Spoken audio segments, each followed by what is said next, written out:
Hello everyone, it's Ginger here and welcome back to another video. It is currently around about 26 degrees centigrade. I will put it down here somewhere in the video for those of you that like your temperatures in Fahrenheit. Realistically, that for us here in Perthshire is definitely toasty. It is shorts weather and then some, so yes, I am definitely trying to hide and keep cool. Now, today we're going to do this little reference photo. This came from Unsplash, I think. Just a cute little meadow. I just kind of liked the pink and yellow feathers and just kind of the offset. And what we're going to do is we're going to work on the underpainting first. And then I will probably do a separate video for the actual painting afterwards so that you can kind of understand a bit more about how I decide on what I'm doing for underpaintings. Now, the paper I'm using here, this piece, this actually came from a sample pack from Jackson's Art. A lot of you will have heard of Jackson's Art, especially those that are UK based. There are a pretty good art suppliers. They also do sample packs of various pastel paper, and this one, as you can see, just about see here in the corner, is Canson May Tense Touch, or MTT as I like to refer to it. The MTT is very similar to Colourfix, and they have a very fine grain, so it does feel like really fine sandpaper. If you ever used wet and dry sandpaper, you'll know that that's kind of, it feels a bit like that. But I will say that out of the two, I do prefer the MTT if I'm working on exhibition pieces than the Colourfix, just because the MTT holds more layers than the Colourfix. So I have to kind of think more, otherwise I end up overworking. The actual difference for those of you that are either getting into art or are still kind of practicing, Colourfix is cheaper. So there's the two differences. I also think Colourfix has a better range of papers, colours wise. So I'm not really sure what this is. It's like a dark kind of woody brown. I prefer a lot of their sand coloured papers and their storm coloured papers. But today, because this was from a sample pack, and what they do is they cut pieces that are roughly about an A4 size, comes in a pack, and you get a piece of Fisher's, a piece of Tents, a piece of Colourfix, and a couple of other, and a piece of Pastel Mat, and a couple of other different pieces. So you can see they have two packs, one that is sanded papers and one that is smooth papers, just so that you can have a play and see what you prefer. Now, back to what we're doing today with this. Here is the reference picture. You can see it up there in the top right hand corner, and this is going to be really fairly easy going underpainting. I haven't decided what color I'm actually going to do this underpainting in yet. I think I'll just have a play. Possibly purples. Actually, I think I'm probably going to go blues. I'm probably a warm tone blue underneath this, because it's quite a warm coloured reference photo. You can see that there's a lot of warm greens in this, warm sky, warm green tones in the pine trees or fir trees. So it has a lot of kind of warmish colours, and I kind of like that. I just kind of like the offset pink against the yellow. It was kind of pretty. So as you can see, this painting is easily split into three sections: grass, tree line, mountain and sky. I tend to put the mountains and the sky in the same category, generally because I often don't actually like doing mountains. I will probably, in this painting, will probably take the mountains out and just keep the tree line, because I kind of like to focus more on the foreground and the meadow flowers. I do like doing meadows. I just like the ability to play, you know, lots of layers. So what we're going to do here is we're going to split this. This is just bigger than an A4 piece, and what I've done is I've taped it down and then given myself a square border. I don't know if those of you have noticed, those that watch plenty of my videos will know that I like doing things in squares. I do like a good square. I've never done a pastel painting in a triangle. Give me a video like, and if I get more than 15 likes, I'll tell you what, I'll do a pastel painting in a triangle, and we'll see how that turns out. So let's see what we've got. We've got this grass goes quite high up. This actually was a portrait image. It was a lot longer than this with a lot more sky. So what I've done is I've clipped that down to focus more heavily on the grass side. So I think what we'll do is we'll start the grass quite high up to about here.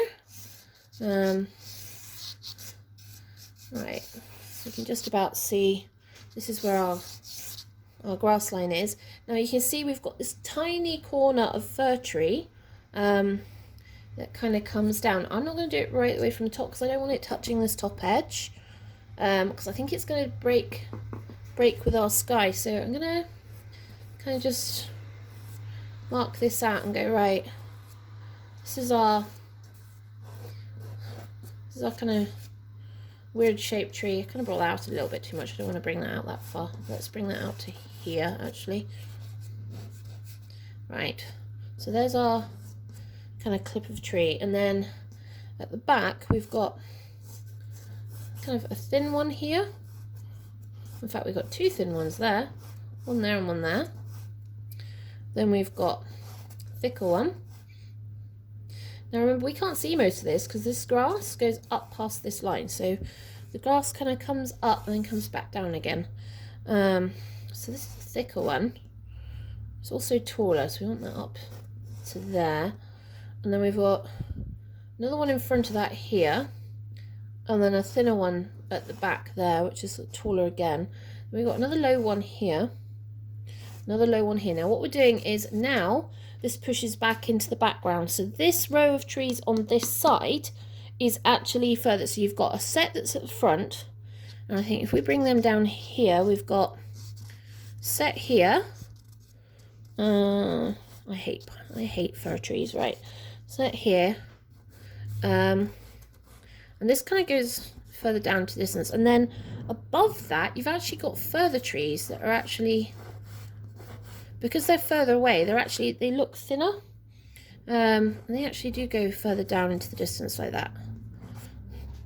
So we've got our tree line, and we've got our weirdo tree thing that comes in here, and then we've got all this grass. Now we know that it's darker at the foreground here, so we know that that's darker, and then we have these bright splashes of colour. So there's these beautiful little pink ones here. One kind of cuts into there, and then it has a smaller one there and another one there. So we've got these two, that one, we've got a little one there. We've got a couple of little splashes of pink here, another one. It kind of goes up into this grass line here, so a couple there. Then we've got this big one here, followed by this one here, and it has like a sister one here. So I'm going to keep these a little bit closer together because I want these to kind of grouped. I do want them in kind of groups, because it will help lead the eye. Because when you look at the painting, you've got this chunk of pink going up and then this way, and you've got this pink and yellow block here. So what I want to do is, whilst I've got these yellow ones kind of going diagonally this way, I may well shift them so they follow this pink round. So the yellow leads you like the path. So yellow would be the path through the field of pink, if that makes any sense. Hopefully that makes sense to you all. So got another set of pink that's going to be up here. We've got one in the distance up there. Now the reason I'm marking these out is because they're actually quite a light colour. There's also a lot of little white daisies in amongst this, well, which I'll probably put in, but I'm probably going to do a powder effect on that. Hopefully you can see all this, because it's so sunny it's causing it to look dark. And then we've got like little pink bits there. There, I'm just going to do some little ones there. And then we've got another kind of group there. Right. Now we've got these yellow ones. We've got some yellow here.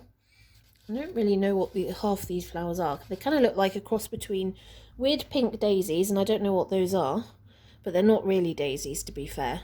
these yellow things, which kind of look like buttercups, but also really don't look like buttercups. And then these tall little white daisies on long stems, which I'm pretty sure is comfrey. So, yeah, I don't really know what that's about, but never mind. You just got to kind of go, yeah, I've got little bits of yellow, but I kind of want it to kind of go this way.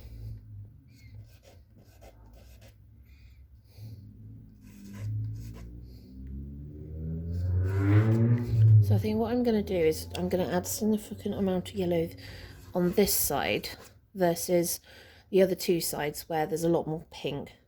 And of course we have these random white daisies everywhere, but I kind of like them. I think they're kind of fun. Yeah. Right, so that's kind of giving us a map of what we're going to be doing. So trick now is to get our underpainting done. So let's start with the darkest darks, because we always like a good dark. What do we want to use? So I've got a couple of unisons, like bought literally got as dark as possible. So as you can see, this is a really super dark blue grey, which is a great neutral tone. And you can see there is some dark in this tree line, which you do and you don't want. So I've got this here. This is our foreground tree, so we're just going to do that. And then we've got, I don't want to do too much, but basically a lot of these trees have got dark edge on them from where they're in the shade, and there does seem to be some shade on this.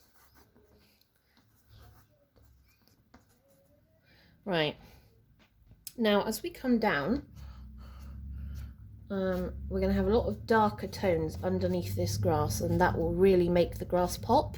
So what I'm going to do is I'm going to do loads of, quite a long base of dark here at the bottom.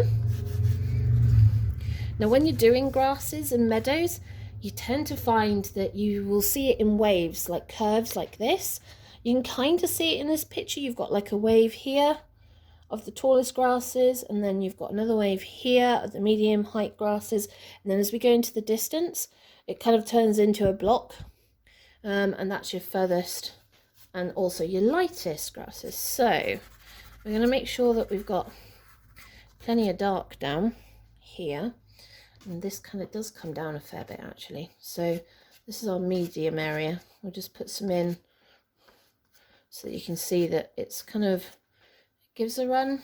Right, and I want just a bit to give separation between horizon line, where the tree line is, and also where we are.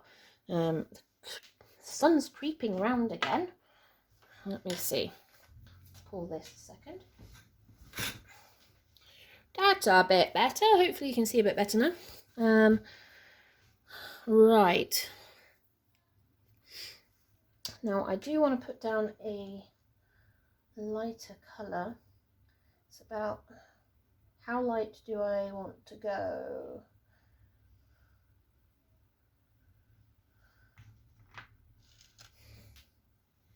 Is this going to be, no, that's too, I don't want to, there we go. Looking for a nice warm colour. Let's just try this here. Oh, that's a nice warm colour. Oh, you can't see that. Let's do it on this side. There you go. Better? Right, warm colour, and don't know if this is gonna, there we go. Now it focus. Number 225P. This is a new pastel. So it's a hard pastel. Come on, focus. There we go. Focus again. So this is a new pastel, so obviously it's pretty hard, but it means that there won't be too much pastel down on the surface, which is what we want. So I'm going to use this as my middle ground tone. There will be some mixing obviously with the dark once we start wetting this, but that's all right. The same with if it starts to look like it's so wet it's going to run down the page. I actually quite like it. I like the fact that that gives you some interesting effects and gives you a bit more play, you know. You want to be able to let nature take its course when it comes to these sorts of paintings, because at the end of the day, it's kind of about nature more than anything else. Right. So, you see, this is our lightest section over here, coming across to this. I'm very good at keeping this, am I? Right. Also, I'm going to add just a little bit to the edges of this. And then I'm also going to put the trees in our medium tone as well.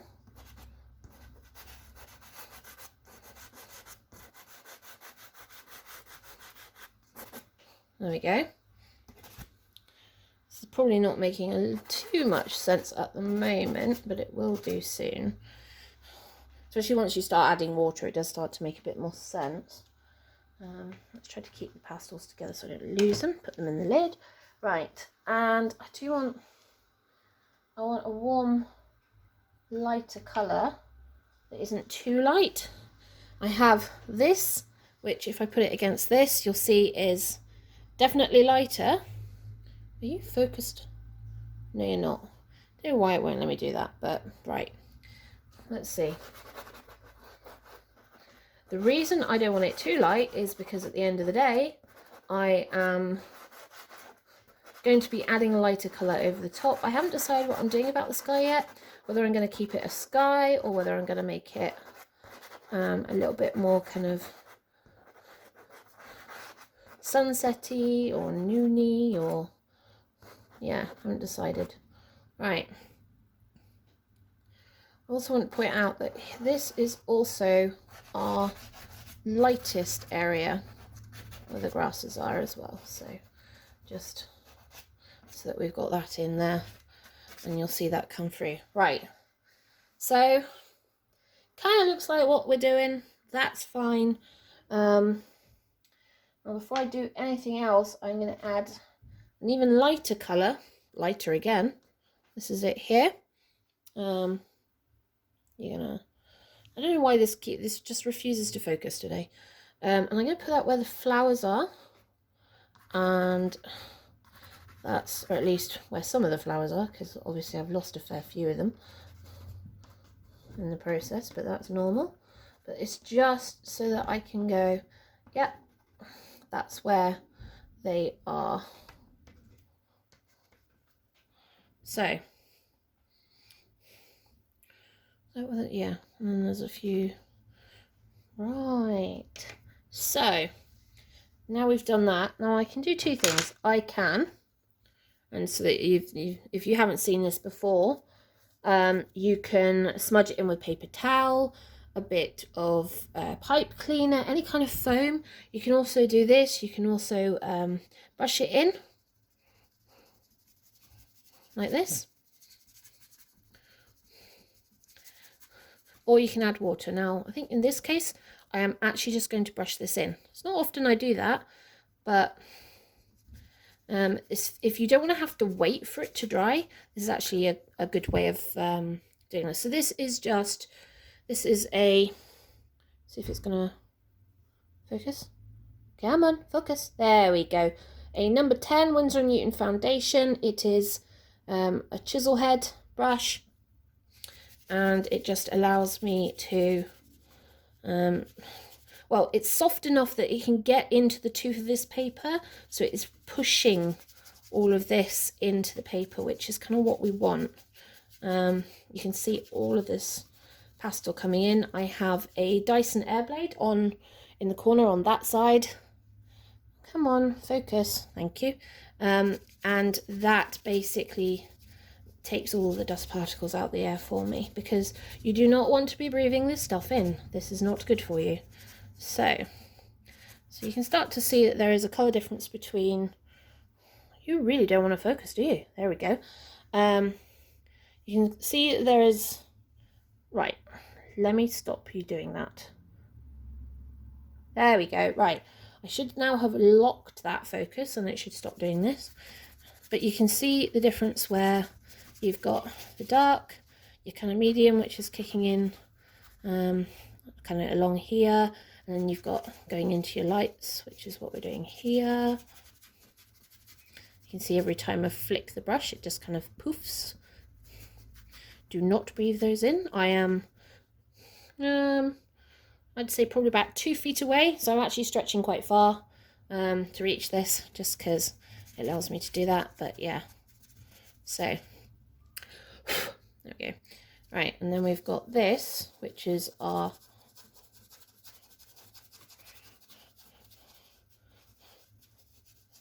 tree, which is really quite close in the foreground. And then we have, I'm just going to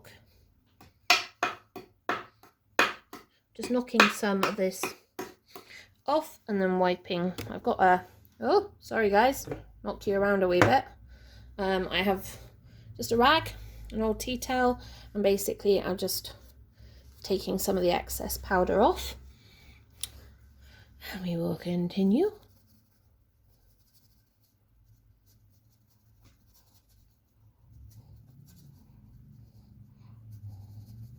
There's no rhyme or reason for this. There's no sure-fed method. There's nothing, you know, so you can't do other things. You've seen me do, if you've been watching other of my videos, you'll see me often enough. I use water when I do my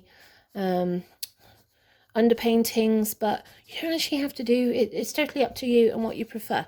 I just wanted to show you a slightly different technique so that you can see how to make this work. I think you're just about starting to see now how this is coming together.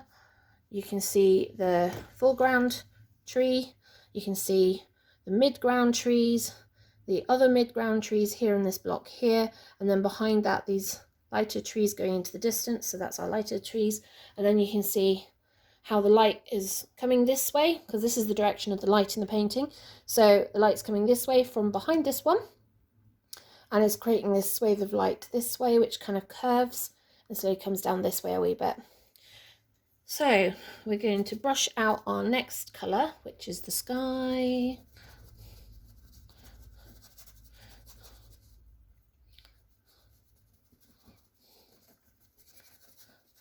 And we'll just make sure we get it everywhere.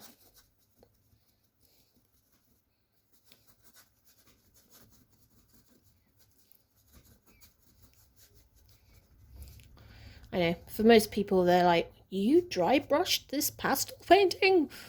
I'm like, yep, I do indeed. Because that way I am wedging it into the teeth of the paper and it will allow me to put more layers on. There we go. Right, I'm going to wipe off the brush. Has this moved slightly? Have I moved again? I think I need to get some sort of weights or something so that you guys can see this a wee bit better. No, I need to get the other way. No. I was going the right way in the first place. Hang on. There we go. Probably not any better, but never mind. Right, now I'm going to brush out these. It won't matter because you've brushed down so much of the rest of the colours. You won't lose a lot of its definition or the fact it's lighter, and that's kind of what you want. You can see that I can scrub into this, but it's not really affecting that around it at all. So, and that's kind of what I want, is I want to take out some of the pastel. It doesn't matter if you kind of spread it around slightly around it, you want that. And then this one, this one, this one, these, this one, this one, this one, this one.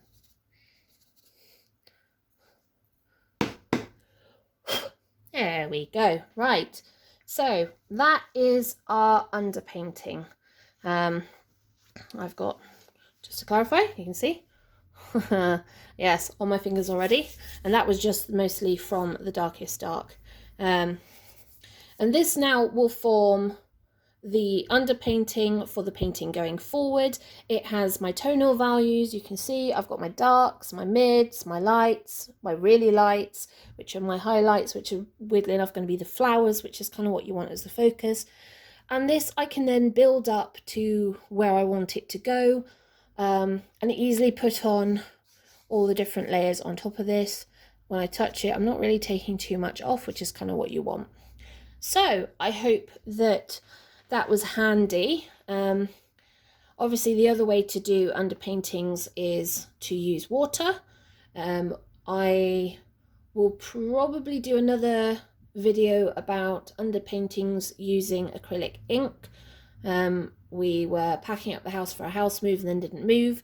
I have packed them somewhere and I have absolutely no idea where they are. When I find them, however, I'll probably be using them for another flower abstract piece. They are incredibly vibrant and I will probably be using them on white sanded paper, probably MTT or white colour fix, probably colour fix actually, because it holds it better when you're using that kind of wetter medium. I would say if you are using watercolour or acrylic inks, then I definitely would suggest using colour fix over MTT just because it holds the water better. This MTT, whilst it's great, does tend to kind of buckle slightly more than the colour fix. I don't know if it's just because of the weight of the sand and the grains on it, but or the weave, the paper they use underneath. I have no idea. I'm not an expert in paper, but that's what I have noticed over my time. Anyway, I am going to stop this here. I would like to see you all have a go at making your own underpaintings. I hope you have an amazing amount of fun. It doesn't matter what you do. You can go on to make a painting out of an underpainting, or you can just use it as a reference going forward. But I hope that was helpful, and I hopefully will see you all for the full painting. Ta-ta for now.